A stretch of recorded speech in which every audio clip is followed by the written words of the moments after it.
न्यायमूर्ती आदरणीय चंद्रचूड साहेब, न्यायमूर्ती आदरणीय गवई साहेब, न्यायमूर्ती आदरणीय अभय ओक साहेब, कराड साहेब तर आपलेच आहेत, मुंबई उच्च न्यायालयाचे मुख्य न्यायमूर्ती आदरणीय दीपंकर दत्तो साहेब, उच्च न्यायालयाचे न्यायमूर्ती श्री सय्यद साहेब, शिंदे साहेब आणि गंगापूरवाला साहेब, पण व्यासपीठावरील सर्वच मान्यवर, सर्व खंडपीठाचे मान्यवर न्यायाधीश, वकील मंडळी आणि जमलेल्या माझ्या बांधवांनो, भगिनींनो आणि मातांनो, एका अप्रतिम न्याय मंदिराचं आज लोकार्पण होते आणि लोकार्पण करताना किरणजी आपण जे बोललात ते बरोबर आहे की भूमिपूजनाच्या वेळेला मी नव्हतो, पण झेंडा लावायला मी आलो.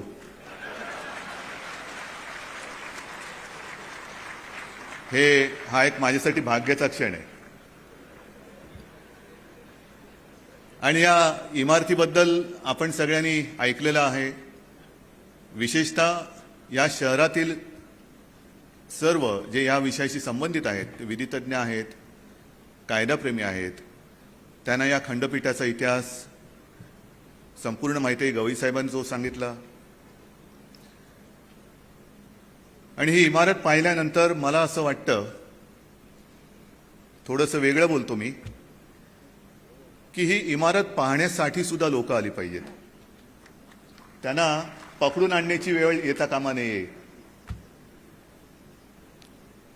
आपल्या मराठीमध्ये एक म्हण आहे, शहाण्याने कोर्टाची पायरी चढू नये. पण आता होतंय असं की या कार्यक्रमाच्या निमित्ताने, अरे मी कुठे काय बोललेलं आहे का? या कार्यक्रमाच्या निमित्ताने जे काही येणं जाणं माझं कोर्टामध्ये होत आहे, मी एक गोष्ट अभिमानाने सांगेन की दीपंकर दत्तोजींनी परवानगी दिली म्हणून आपल्या मुंबई कोर्टाची जी एक अप्रतिम वास्तू आहे ब्रिटिशांनी बांधलेली, ती आपण जनतेसाठी खुली केली. Heritage walk. लोक येत आहेत, बघून थक्क होत आहेत. मी सुद्धा गेलो होतो, बघून थक्क झालो. आणि ती जी कोर्ट रूम आहे जिथे लोकमान्यांनी एक सिंहगर्जना केली होती की स्वराज्य हा माझा जन्मसिद्ध हक्क आहे आणि तो मिळवणारच, तो मी मिळवणारच, हे बघणं अजूनही गेल्यानंतर रोमांच उभे राहतात की काय घडलं असेल तेव्हा, कसं कोर्ट चाललं असेल, लोकमान्य काय बोलले असेल. एक धाडस पाहिजे. आज मी प्रामाणिकपणाने सांगतो, मी हळूच उदयजींच्या कानात सांगितले की अशा प्रसंगी बोलण्याचं कधी मला बोलण्याची संधी मिळत नाही, पण आज मला तुमच्या सगळ्यांचं नाही म्हटलं तरी एक दडपण आहे. आणि कराड साहेब, असं इकडे व्यासपीठावरती बोलताना दडपण येत असेल तर तिकडे त्या सिंहाने जी गर्जना केली असेल त्या न्यायमूर्तींच्या समोर काय धाडस असेल, काय हिंमत असेल. आणि ह्या वास्तू ज्या आहेत त्या वास्तू त्या चैतन्याने भारलेल्या आहेत. आणि ती जशी वास्तू आहे तसं मी आज आपल्या सर्वांच्या साक्षीने दीपंकरजी आपल्याला वचन देतो. कौन सा वचन? जो आप मेरे पीछे पड़े हैं कि हमें हाईकोर्ट के लिए बिल्डिंग चाहिए, वो सिर्फ आपका नहीं, मेरा भी सपना है आणि ते मी करणारच. आणि तारीख तर आपण ठरवूच, पण मी आदरणीय रमण्णा साहेबांना आजच आमंत्रण देतोय की आपको भी आना होगा भूमिपूजन के लिए. आणि प्रयत्न असा करू की आपल्याच कारकिर्दीत त्याचं उद्घाटन सुद्धा करायचं.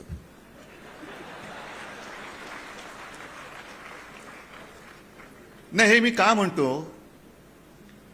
की आता चंद्रचूड साहेबांनी एक बाजू कोर्टाची काय काय चाललेलं आहे, किती केसेस आहेत आणि न्यायमूर्ती किती काम करत असतात, आम्हाला पूर्ण आदर आहे. पण तरीसुद्धा अजूनही न्यायदान प्रक्रियेमध्ये जो काही विलंब होतोय, सर्वसामान्यांना ते भोगावं लागतंय. एक साधारणतः आपण म्हणतो कुठला तरी तो डायलॉग आहे, तारीख पे तारीख, त्याच्यामध्ये सर्वसामान्य पिचला जातोय. आणि आता ही न्यायदानाची जी काही सिस्टीम आहे ती गती पकडते, पण ती अधिक गतिमान होण्यासाठी सरकार म्हणून जे काही करता येणं शक्य आहे ते आम्ही केल्याशिवाय राहणार नाही. हे वचन आज मी तुम्हाला देतोय, ते वचन देतो मी तुम्हाला.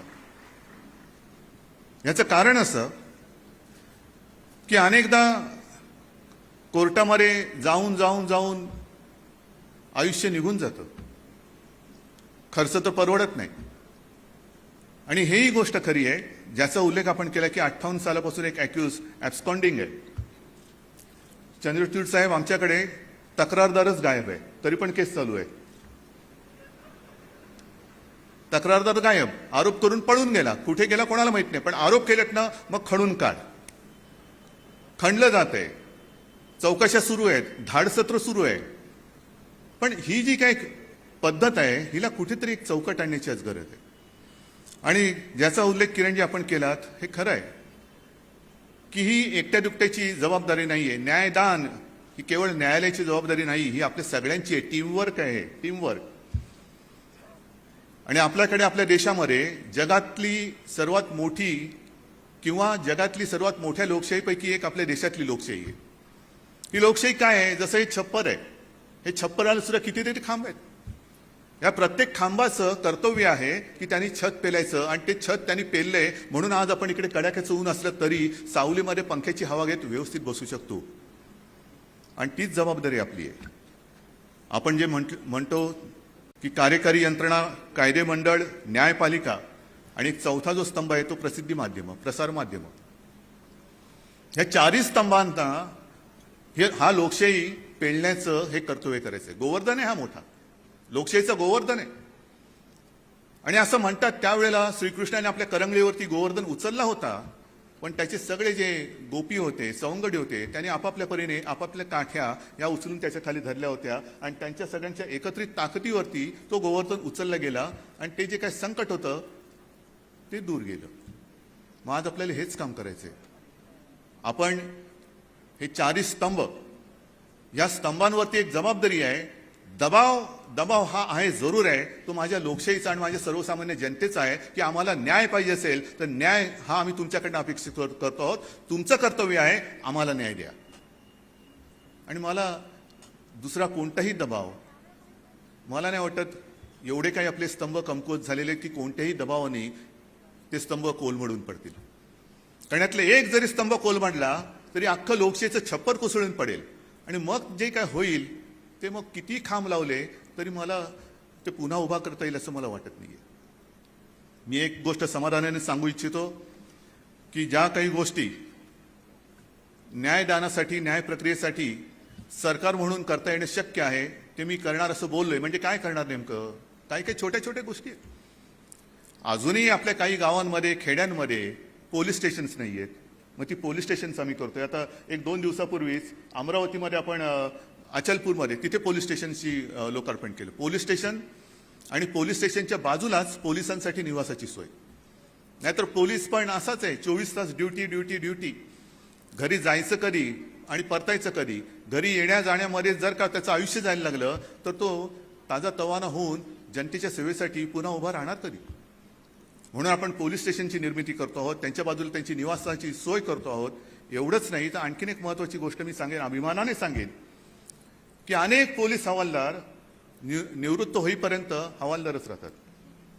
तर ते रिटायर होईपर्यंत त्यातला माझा प्रत्येक हवालदार हा पोलीस उपनिरीक्षक झालाच पाहिजे असा आपण निर्णय घेतलेला आहे. आणि त्याचा मला अभिमान आहे की कदाचित महाराष्ट्र एकमेव असेल, पहिलं असेल, किंवा जी काही हाताच्या बोटावरती मोजण्या एवढी राज्य आहेत त्यातलं महाराष्ट्र एक राज्य आहे की पोलिसांना सुद्धा आपण त्यांच्यापर्यंत पोहोचवतोय. आणि त्याचा फायदा हा केवळ त्यांच्या व्यक्तिगत फायद्यासाठी जरूर होईल, पण त्याचबरोबरीने गुन्ह्याचा तपास करण्यासाठी सुद्धा जी एक अधिकाराची गरज असते ते अधिकार घेतलेली लोक हे आपल्याला अधिक मिळणार आहे. जवळपास 1.5 लाख लोकांना याचा फायदा होणार आहे. आणि त्यांचा फायदा म्हणजे आपल्याला कायदा सुव्यवस्था त्याच्यासाठी त्याचा उपयोग होणार आहे.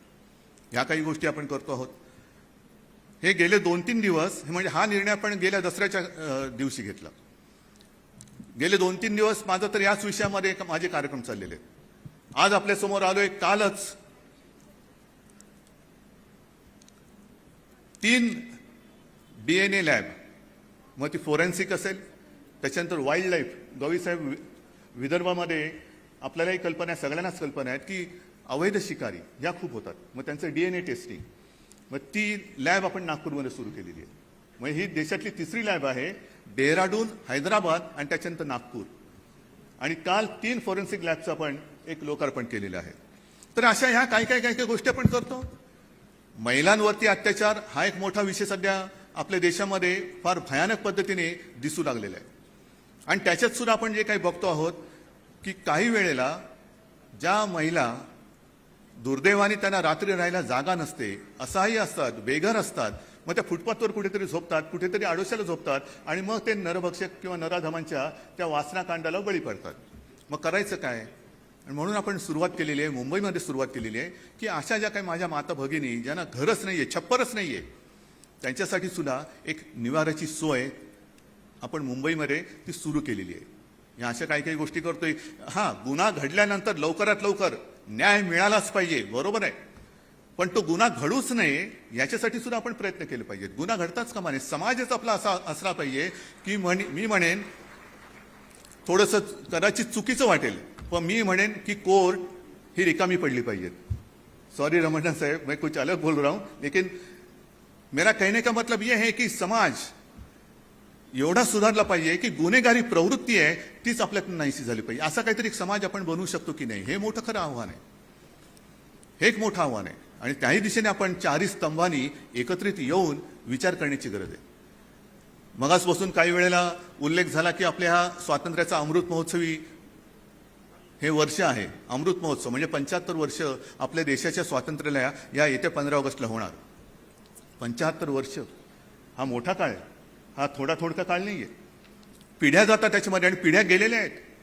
आज सुद्धा काही मोजकी लोक राहिली असतील जे स्वातंत्र्य सैनिक, ज्यांनी त्या स्वातंत्र्याच्या लढ्यामध्ये भाग घेतला होता आणि त्याग केला होता, अशी काही मोजकी लोक राहिली आहेत. नाहीतर ती पिढी सुद्धा संपून गेलेली आहे आणि आता आमची पिढी, पुढची पिढी, ही त्याच्या पुढची पिढी ही आलेली आहे. अमृत महोत्सव झाला, मग आपण चांगला सिम्बॉल त्याचा केलेला आहे. आणखीन काही काही कार्यक्रम आपण करणार.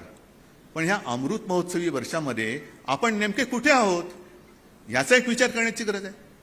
अमृत महोत्सव हा जसा एक शब्द आहे, तसा अमृत मंथन हा सुद्धा एक फार महत्वाचा शब्द आहे. अमृत मंथन म्हणजे काय की संपूर्ण समुद्रात घुसळून ते अमृत काढलं. तसं मला असं वाटतं की या अमृत महोत्सवाच्या निमित्ताने आपल्या स्वातंत्र्याचं अमृत मंथन करायला काय हरकत आहे? काय नेमकं काय घटनेमध्ये काय लिहिलेलं आहे? जो उल्लेख मी माझ्या दसऱ्याच्या भाषणात केला होता की आपल्या देशाची लोकशाही ही नेमकी काय आहे? संघराज्य आहे का? केंद्र सरकार त्या वेळेला जेव्हा घटना बनत होती आणि ज्या घटनेची शपथ आपण व्यासपीठावरील सगळे घेतो, अगदी माननीय राष्ट्रपतींपासून सगळेजण घेतात, त्या घटनेमध्ये नेमकं लिहिलेलं काय आहे? त्या केंद्राला किती अधिकार आहेत, राज्यांना किती अधिकार आहेत, राज्याच्या वरती केंद्र सरकार आहे का? आणि मी जी काय माहिती घेतली त्या माहितीनुसार ही घटना जेव्हा बनत होती त्याही वेळेला काही तज्ञांनी हे विषय काढले होते. डॉक्टर बाबासाहेब आंबेडकर, त्यांना प्रश्न विचारले गेले, अहो हे तुम्ही सगळं सांगताय, पण हे केल्यानंतर राज्यांचे अधिकार कुठे आहेत? तुमचं केंद्र सरकारच बॉस होणार. आणि त्यांनी स्वच्छ शब्दात सांगितलं होतं की असं अजिबात होणार नाही. एक मोजके अधिकार जर का सोडले तर केंद्र एवढीच सार्वभौमत्व जे आहे ते राज्यांना देखील आहे. राज्य सुद्धा सार्वभौम आहेत. केंद्र एवढीच त्यांना एक ताकद आहे, अधिकार आहेत. मग हे अधिकार आज आपण वापरतो आहोत का? आपल्या अधिकारावरती गदा येते आहे का? कारण हे मी एवढ्यासाठी सांगतोय की 75 वर्ष झाली, अरे बरं झालं बाबा 75 वर्ष झाली, आता पुढे काय व्हायचं ते होऊ दे, स्वातंत्र्याचं माझं काम झालं नाही. आपल्याला म्हणजे माझ्या पिढीला आणि पुढच्या पिढ्यांना हे स्वातंत्र्य हे अनायसे मिळालेलं आहे. आम्ही काही केलेलं नाहीये. त्याच्यासाठी लढा द्यायचा होता तो आधीच्या पिढीने दिलेला आहे, त्याग करायचं होतं त्या पिढीने केलेला आहे. आम्ही 75 वर्ष झाली म्हणून ते साजरी करतो आहोत. पण हा स्वातंत्र्याचा महोत्सव हा केवळ 75 वर्षासाठी मर्यादित नाही, तो चिरंतन आपल्याला टिकवायचा आहे. चिरंतन म्हणजे कित्येक वर्ष येतील जातील, पण पुन्हा कधी आपल्याला पारतंत्र्य येणार नाही, गुलामगिरी आपल्या नशिबात येऊ नये. हे जर का वाटत असेल तर नम्रपणाने मी एक विनंती करतो की आज सगळे व्यासपीठावरील तज्ज्ञ आहेत, म्हणजे आपल्या सरन्यायाधीश आहेत, देशाचे आणखीन काय पाहिजे, या सगळ्या विधितज्ञांनी एक देशाला मार्गदर्शन केलं पाहिजे की काय नेमकं स्वातंत्र्याचा अर्थ काय आहे, कोणाला किती अधिकार आहेत. हा तू पदावर आहेस, पण पदावर आहे म्हणजे तुझी मर्जी हा तुझा अधिकार होऊ शकत नाही. तुझा अधिकार वेगळा आणि तुझी मर्जी वेगळी, हे आम्हाला कोणीतरी सांगायला पाहिजे. आणि म्हणून आज या निमित्ताने थोडंसं मी वेगळं बोललो असेल, पण ते सर्वसामान्यांच्या मनातलं बोललेलं आहे. आणि त्याच्यावरती सुद्धा मला आशा नाही, मला विश्वास आहे की लवकरात लवकर ह्या सगळ्या तज्ज्ञ लोकांकडनं एक प्रकाश पडेल आणि सगळ्यांना एक घटनेची चौकट काय असते ती चौकट, त्या चौकटीत जर का काम केलं तर मला वाटतं समाज, देश हा गुन्हेमुक्त होऊ शकेल.